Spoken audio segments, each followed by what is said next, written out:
Hello दोस्तों, नमस्कार। हमारे चैनल पर आपका स्वागत है। दोस्तों, आज हम आपको बताने वाले हैं 28 जनवरी पौष पूर्णिमा के बारे में। दोस्तों, शास्त्रों के अंदर पौष पूर्णिमा का विशेष महत्व बताया गया है। पौष मास की शुक्ल पक्ष की पूर्णिमा तिथि को पौष पूर्णिमा का उत्सव मनाया जाता है। इस बार की दोस्तों यह शुभ तिथि 28 जनवरी दिन गुरुवार को है और इस दिन पौष का माह भी समाप्त होगा और माघ का महीना आरंभ होगा। इस दिन दोस्तों तप, दान, जप करने का विशेष महत्व रहता है। इस बार पौष पूर्णिमा दोस्तों गुरु पुष्य नामक योग बन रहा है। इससे इस दिन का महत्व और भी ज्यादा बढ़ जाता है। पौष मास की पूर्णिमा होने के कारण इस पूर्णिमा को बताया गया कि पूरे महीने दान न किया गया हो। अगर इस पूर्णिमा को आप दान करें तो आपको स्वर्ग के अंदर स्थान की प्राप्ति होती है और साथ ही साथ आपके जीवन के अंदर इसका धार्मिक महत्व बढ़ जाता है। दोस्तों, पौष पूर्णिमा के अवसर पर नदी स्नान किया जाता है। देवी देवताओं का आशीर्वाद लेके उनका पुण्य अर्जित किया जाता है। मोक्ष प्राप्ति के लिए इस दिन व्रत आदि किया जाता है। और अगर आप नदी के अंदर स्नान करते हैं तो बहुत अच्छा है, और अगर आप नदी स्नान नहीं कर पाते तो घर के पानी के अंदर ही गंगा जल डालकर स्नान करना चाहिए। निश्चित तौर पर आपके घर के अंदर भगवान विष्णु जी का आशीर्वाद बना रहता है। दोस्तों, इस पूर्णिमा को माँ भगवती ने अपने भक्तों की पुकार की और माता शाकंभरी देवी का अवतार लिया था। इस दिन इस पूर्णिमा को शाकंभरी पूर्णिमा भी कहते हैं।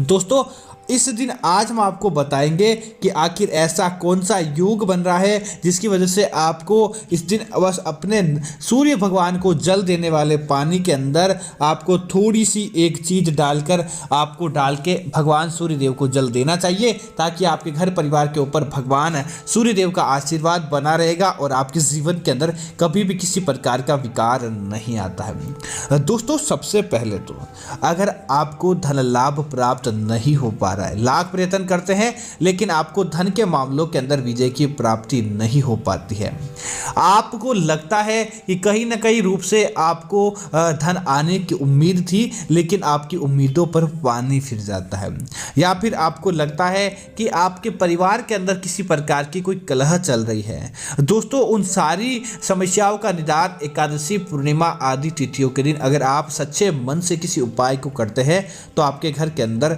आपको फायदा देखने को मिल जाएगा। तो दोस्तों, इस बार की पूर्णिमा को आपको क्या करना है, यही फायदा आपको अपने जीवन के अंदर देखना है। आप क्या करें कि बस आपको एक तांबे का लोटा लेना है और तांबे का लोटा लेने के तत्पश्चात आपको क्या करना है, उसके अंदर कुछ सामग्री आपको डालनी है। उसके बाद जब पूर्णिमा का दिन होता है तब पूर्णिमा के दिन आपको उस भगवान सूर्य देव को उस सामग्री को अर्पित कर देना है। सबसे पहले आपको क्या करना है कि आपको उस लोटे के अंदर थोड़ा सा जल भर के देना है।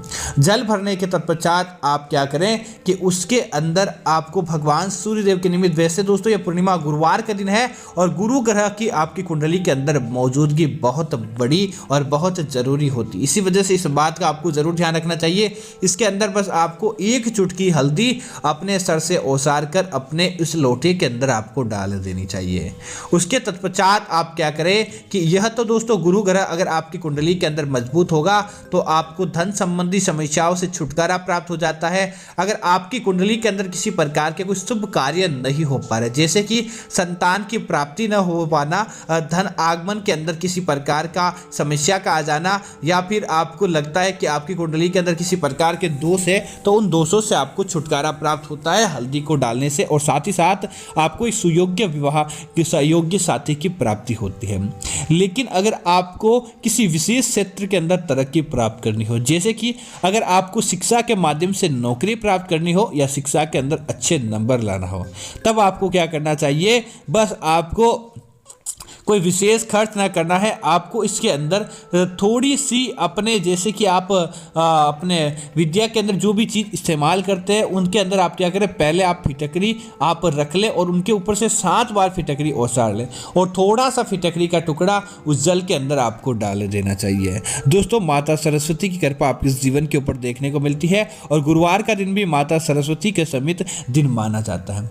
अब आप क्या करें, जैसे अगर और उसके बाद अगर आपको धन प्राप्ति की मनोकामना चाहते हैं, आप चाहते हैं आपके जीवन के अंदर धन का आगमन बना रहे, धन के मामलों के अंदर आपको विजय की प्राप्ति हो, तब आपको क्या करना चाहिए, हल्दी के साथ के अंदर थोड़े से आपको काले तिल इसके अंदर डाल देने चाहिए, जिससे आपको धन के मामलों के अंदर विजय की प्राप्ति होती है, या फिर आपको भगवान महादेव का और भगवान शनिदेव का आशीर्वाद आपको प्राप्त होता है अगर आप काले तिल डालते हैं तो, और धन के मामलों के अंदर आपको विजय की प्राप्ति होती है। अब क्या करें, पूर्णिमा जो कि गुरुवार की पूर्णिमा है, इस दिन आपको भगवान सूर्य देव को जल अर्पित करना है। दोस्तों जल अर्पित करते समय आपको सबसे पहले तो स्नान करना है, और रात को जब आप ये लोटा, क्योंकि आपको ये सामग्री रात को ही तैयार कर देनी है, तो रात को जब भी आप सोने वाले होते हैं तब अपने सिरहाने इस लोटे को रखकर सोना चाहिए, जिससे क्या होगा, आपके आसपास की जो भी नकारात्मकता होती है, नकारात्मक शक्ति होती है, इस जल के द्वारा सौंख ली जाती है और आपको उसका उचित परिणाम देखने को मिलता है। इसीलिए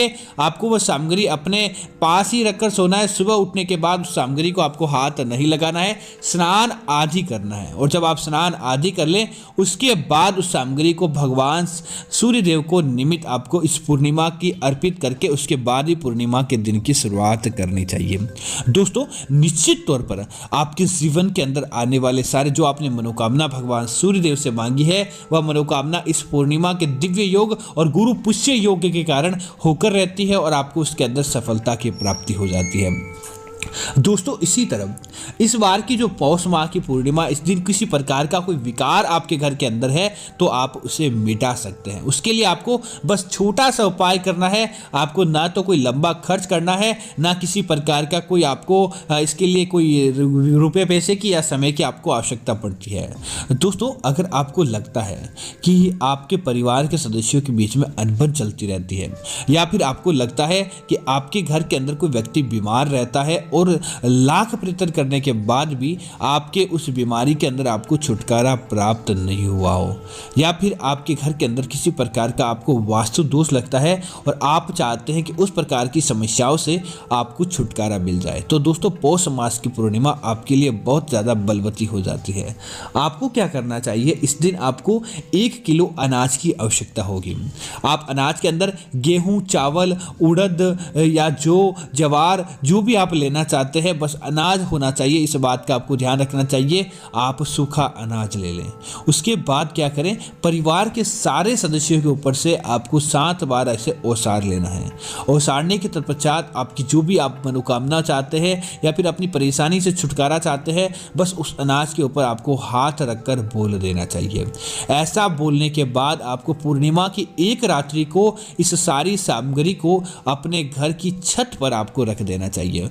पूर्णिमा की चांदनी के अंदर जब यह सामग्री रखी जाती है तो दोस्तों इस सामग्री के माध्यम से निश्चित तौर पर आपको उसका फायदा प्राप्त होता है। उसके बाद क्या करें, अगले दिन आप एकम तिथि होती है और आपको इस दिन क्या करना चाहिए, सबसे पहले जाकर उस अनाज को जितना ज़्यादा हो सके चिड़ियों को खिलाने के लिए, कबूतरों को, कबूतर आपके पास आते जाते हैं तो बहुत अच्छा है, आप कबूतरों को वह अनाज खिला दें।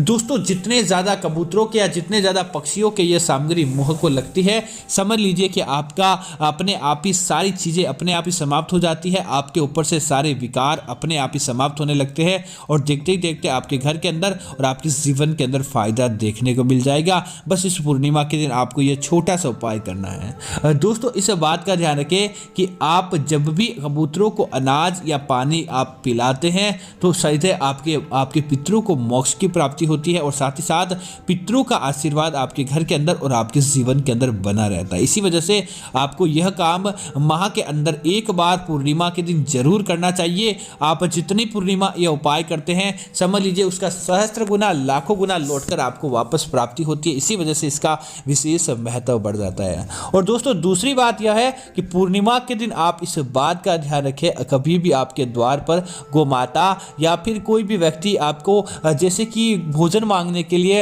या कुछ दान दक्षिणा मांगने के लिए आ जाता है, तो पूर्णिमा के दिन दोस्तों भगवान विष्णु जी का धरती विचरण का समय होता है।